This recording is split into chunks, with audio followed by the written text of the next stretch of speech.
మీరెప్పుడైనా మేకును గోడకి లేదా చెక్కకి ఇలా సుత్తితో కొట్టారా? లేదు కదా! ఇలా మాత్రమే కొట్టుంటారు. అలా చేస్తేనే అది చెక్కలోకి దూసుకొని పోగలదు. కానీ ఎందుకు? మీరిలా కూడా అనవచ్చును. ఈ చివర మేకు యొక్క మొన అనేది చాలా సూదిగా లేదా పదునుగా ఉంటుంది అని. ఇంకొక ఉదాహరణ తీసుకుందాం. మనం టమాటాను కోయడానికి కత్తిని ఉపయోగిస్తూ ఉంటాము కదా! ఎప్పుడైనా టమాటాను మీ వేళ్ళతో కోయాలని ఆలోచించారా? లేదు కదా! అప్పుడు కూడా అలానే అనుకోవచ్చు. వేళ్ళు కత్తిలాగా పదునుగా ఉండవు కదా అని, కదా! ఈ ప్రశ్నలకు సమాధానం మనం ఒక యాక్టివిటీ సహాయంతో మరింత వివరంగా తెలుసుకుందాము. అందుకోసం ఇక్కడ మనం కొంత పిండిని తీసుకుందాం. ఇక్కడ ఒక పెట్టె ఉంది. ఆ పెట్టెలో కొన్ని చాక్ పీస్ ముక్కలు కూడా ఉన్నాయి.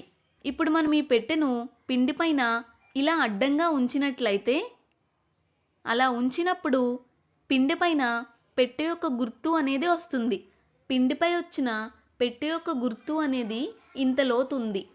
ఇప్పుడు అదే పెట్టెను పిండిపై ఇలా నిలువుగా ఉంచినట్లయితే, మళ్ళీ ఇక్కడ చూస్తే పిండిపై పెట్టె గుర్తు అనేది వచ్చింది.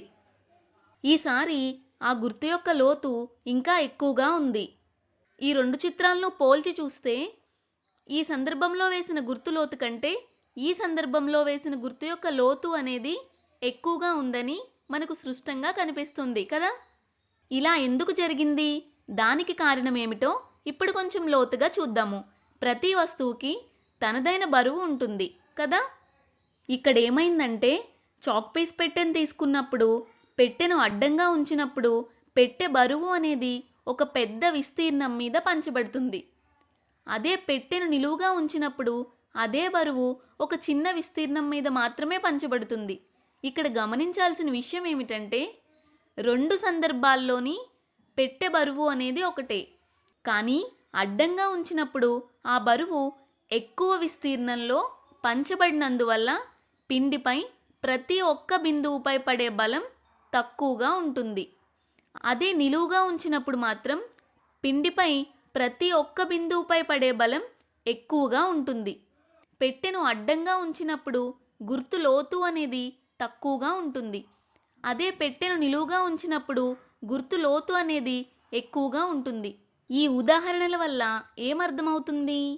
ఒక తలంపై పనిచేసే బలం యొక్క ప్రభావం ఆ తలంతో వస్తువు యొక్క స్పర్శా వైశాల్యంపై ఆధారపడి ఉంటుందని మీరు గమనించుంటారు కదా! స్పర్శా వైశాల్యం తగ్గే కొద్దీ దానిపై పనిచేసే బలం యొక్క ప్రభావం అనేది ఎక్కువవుతుంది. స్పర్శా వైశాల్యం పెరిగితే దానిపై పనిచేసే బల ప్రభావం అనేది తగ్గుతుంది. ఈ బల ప్రభావాన్నే పీడనము అని అంటాము. ఇంకా వివరంగా చెప్పుకోవాలి అంటే, ప్రమాణ వైశాల్యం గల తలంపై లంబంగా పనిచేసే బలాన్నే పీడనం, ప్రెజర్ అని అంటాం. పీడనాన్ని Pతో సూచిస్తారు. పీడనం ఈజ్ ఈక్వల్ టు బలము బై వైశాల్యము. SI పద్ధతిలో పీడనం యొక్క ప్రమాణము న్యూటను బై మీటర్ స్క్వేర్ లేదా N బై m స్క్వేర్ అని కూడా రాయొచ్చు. ఇక్కడ ఏమైందంటే, మొదటి సందర్భంలో విస్తీర్ణం ఎక్కువగా ఉన్నప్పుడు పీడనం తక్కువగా ఉంది.